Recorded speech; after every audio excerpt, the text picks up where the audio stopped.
Hello NEET aspirants, क्या आप भी चाहते हो कि आपके बायो में 360 आउट ऑफ 360 आए और आपके जो बायो में नेगेटिव मार्किंग हो वो कम हो? तो आप इस एनसीईआरटी हाइलाइट्स को पढ़ो और इसमें जो भी मैंने पॉइंट्स ऐड किए हैं उसको आप एक बार ज़रूर देखो और अपने एनसीईआरटी में ऐड करो अगर आपने ऐड नहीं किया है तो। और इस चैनल पे अभी तक मैंने एनसीईआरटी के ऑलमोस्ट चैप्टर अपलोड कर दिए हैं, तो उसको भी ज़रूर देखो क्योंकि वो बहुत ही इंपॉर्टेंट है, जिससे आप 360 आउट ऑफ 360 बायो में ला सकते हो कन्फर्म, क्योंकि मेरे भी 360 आउट ऑफ 360 आए हैं बायो में। तो चलो देखते हैं इसका। आप देखो इकोसिस्टम का जो यहाँ पे कंसेप्ट है, productivity, decomposition, energy flow and nutrient cycle, ये इस चैप्टर का शॉर्ट रिव्यू है, यही आपको पढ़ने हैं। एंड देन देखो डिकम्पोजिशन के जो कंसेप्ट है वो देख लो, क्योंकि इसमें बहुत ही कन्फ्यूजन होता है। Fragmentation, leaching, catabolism, humification, mineralization, ठीक है। और यहाँ पे देखो gross primary productivity and net primary productivity आपको कंफर्म पता होना चाहिए और इसके जो रिलेशन है वो भी आपको पता होना चाहिए। एंड देन आपको ये डायग्राम जो दिख रहे हैं, डायग्राम भी बहुत ही इंपॉर्टेंट है क्योंकि अब आपके नीट के सिलेबस है वो रिड्यूस हो गए हैं, तो रिड्यूस के साथ आपको हर चीज़ पे फोकस करके पढ़नी पड़ेगी। देन आता है एनर्जी फ्लो, इस चैप्टर का बहुत ही कंसेप्चुअल टॉपिक, और एनर्जी फ्लो के सारे ही कंसेप्ट आपको अच्छे से क्लियर होने चाहिए। देन आपको आता है इकोलॉजिकल पिरामिड्स में आपको, और एक चीज़ आता है ये कंज्यूमर्स, जैसे primary producers, primary consumers, secondary consumers, tertiary consumers. तो ये आपको बहुत अच्छे से इस पे कंसेप्ट क्लियर होना चाहिए। ये एनर्जी फ्लो इकोसिस्टम को शो करते हैं। एंड देन देखो स्टैंडिंग क्रॉप पे बहुत बार क्वेश्चन पूछे गए हैं, तो स्टैंडिंग क्रॉप का जो डेफिनेशन है वो आपको याद होना ही चाहिए कैसे भी। एंड देन देखो 10% जो लॉ था वो लिंडमैन ने दिया था, ये शायद नीट में पूछा गया एक बार। इकोलॉजिकल पिरामिड्स बहुत इंपॉर्टेंट है, जिसमें पिरामिड्स का नंबर या फिर ग्रासलैंड इकोसिस्टम का ये जो ग्राफ है वो कैसा होता है। And then pyramids of biomass, and then pyramids of biomass में आपको inverted pyramids of biomass.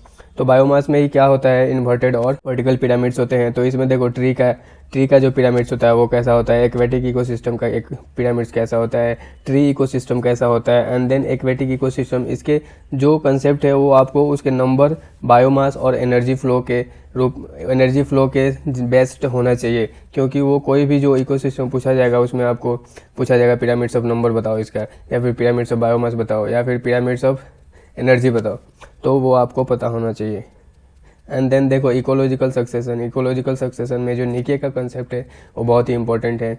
And then आपको देखो इकोलॉजिकल सक्सेशन का ये जो पॉइंट है, जैसे स्ट्रैटिफिकेशन, सीरियल कम्युनिकेशन स्टेज जो होता है, इसके कंसेप्ट बहुत ही क्लियर होने चाहिए। तो जो इतने भी हाईलाइट दिए मैं उस सबको फोकस के साथ पढ़ो। एंड देन सक्सेशन में क्या होता है, स्पेसीज डाइवर्सिटी इंक्रीज होती है, स्पेसीज बायोमास इंक्रीज होता है, निके स्पेशलाइजेशन इंक्रीज होता है, ह्यूमस कंटेंट इंक्रीज होता है, नेट कम्युनिटी प्रोडक्टिविटी क्या होती है, डिक्रीज होती है, एंड एनुअल इंड भी ऑल्सो डिक्रीज होता है। तो ये सब आपको पता होना चाहिए। सक्सेशन इन प्लांट आपको पता होना चाहिए। इसके जो भी एग्जांपल मैंने ऐड किए हैं वो बहुत सफिशिएंट है, इससे आपको बाहर नहीं पूछा जाएगा। तो ज़्यादा मेहनत मत करो ज़्यादा, क्योंकि जितना ज़्यादा आप कंटेंट आप कलेक्ट करोगे, पढ़ोगे, उतना ज़्यादा कन्फ्यूजन क्रिएट होगा और आप नेगेटिव मार्किंग ज़्यादा करोगे।